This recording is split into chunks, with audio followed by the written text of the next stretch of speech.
കേരളത്തിലെ തിരഞ്ഞെടുപ്പ് പോരാട്ടം അവസാന ഘട്ടത്തിലേക്ക് കടക്കുമ്പോൾ സംസ്ഥാനത്ത് UDFന് മുൻതൂക്കം ഉണ്ടാകുമെന്ന വിലയിരുത്തലുകൾ ശക്തമാകുന്നു.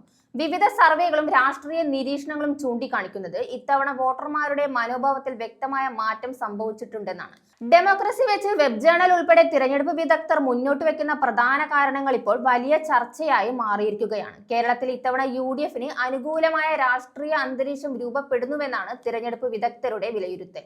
ഈ മുൻതൂക്കത്തിന് പിന്നിൽ നിരവധി സാമൂഹിക രാഷ്ട്രീയ ഘടകങ്ങൾ പ്രവർത്തിക്കുന്നതായി അവർ ചൂണ്ടിക്കാണിക്കുന്നു. മധ്യവർഗ മനോഭാവത്തിലെ മാറ്റമാണ് ഇതിൽ ഏറ്റവും പ്രധാനപ്പെട്ട ഘടകമെന്ന് വിലയിരുത്തപ്പെടുന്നു. ഭരണമാറ്റം വേണമെന്ന ആഗ്രഹം ശക്തമായി ഉയർന്നു വരുന്നതായി വിവിധ സർവേകൾ സൂചിപ്പിക്കുന്നു. തദ്ദേശ തെരഞ്ഞെടുപ്പുകളിൽ പ്രകടമായ സാമൂഹിക പിന്തുണയുടെ മാതൃക ഇത്തവണയും ആവർത്തിക്കുമെന്നാണ് വിലയിരുത്തൽ. ക്രിസ്ത്യൻ, മുസ്ലിം, ഈഴവ, തീയ, ലത്തീൻ, കത്തോലിക്ക, ധീവര, ദലിത്, ആദിവാസി വിഭാഗങ്ങൾ എന്നിവയിൽ UDFന് അനുകൂല പ്രവണത തുടരുമെന്നാണ് നിരീക്ഷണം. RSS ഡീൽ ആരോപണത്തെ പ്രതിരോധിക്കുന്നതിൽ LDF ആവശ്യമായ ശക്തി കാണിച്ചില്ലെന്ന വിമർശനവും ഉയരുന്നു. അതേസമയം വെള്ളാപ്പള്ളി നടേശൻ നടത്തിയ വിവാദ പ്രസ്താവനകളും അതിനോടുള്ള CPMന്റെ നിസ്സംഗ സമീപനവും ഈഴവ സമുദായത്തിൽ അസന്തോഷം സൃഷ്ടിച്ചതായും വിലയിരുത്തപ്പെടുന്നു.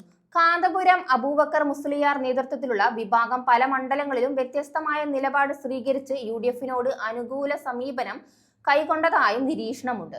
UDFന്റെ ഇന്ദിരാ ഗ്യാരണ്ടി പോലുള്ള വാഗ്ദാനങ്ങൾ, പ്രത്യേകിച്ച് സ്ത്രീകൾക്കായി പ്രഖ്യാപിച്ച സൗജന്യ ബസ് യാത്ര ഉൾപ്പെടെയുള്ള പദ്ധതികൾ മധ്യവർഗ കുടുംബങ്ങളിൽ വലിയ സ്വാധീനം ചെലുത്തിയതായും വിലയിരുത്തപ്പെടുന്നു. പ്രചാരണ രംഗത്ത് ഷാഫി പറമ്പിൽ സൃഷ്ടിച്ച സ്വാധീനം പ്രത്യേക ശ്രദ്ധേയമാണ്. യുവജനങ്ങളെ ആകർഷിക്കുന്ന തരത്തിൽ ശക്തമായ പ്രചാരണം നടത്താൻ അദ്ദേഹത്തിന് കഴിഞ്ഞതായും പല മണ്ഡലങ്ങളിലും സജീവ സാന്നിധ്യം ഉറപ്പാക്കിയതായും വിലയിരുത്തുന്നു.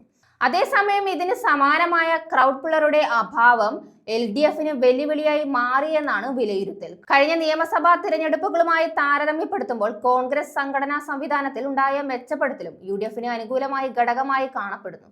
പാലക്കാട് പോലുള്ള മണ്ഡലങ്ങളിൽ ഉണ്ടായ സംഭവങ്ങൾ ഉൾപ്പെടെ തിരഞ്ഞെടുപ്പ് പ്രക്രിയയിൽ സജീവമായി ഇടപെടൽ ശ്രദ്ധേയമായതായി വിലയിരുത്തുന്നു.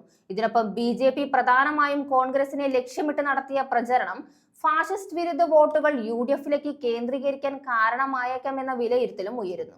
അവസാനമായി CPM ഒരു ഇടവേളയിൽ പ്രതിപക്ഷത്തിരിക്കേണ്ടതെന്ന നിലപാട് ഇടത് സഹയാത്രികരും സാംസ്കാരിക പ്രവർത്തകരും തുറന്നു പറയുന്നത് നിലവിലെ രാഷ്ട്രീയ സാഹചര്യത്തിൽ UDFന് അനുകൂലമായി മാറുന്നുവെന്നും നിരീക്ഷിക്കുന്നു.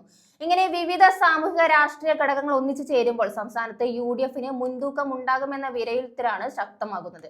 എന്നാൽ അന്തിമ വിധി നിർണ്ണയിക്കുന്നത് വോട്ടർമാരാണെന്നതിൽ തിരഞ്ഞെടുപ്പ് ഫലം കാത്തിരിക്കുകയാണ് കേരളം.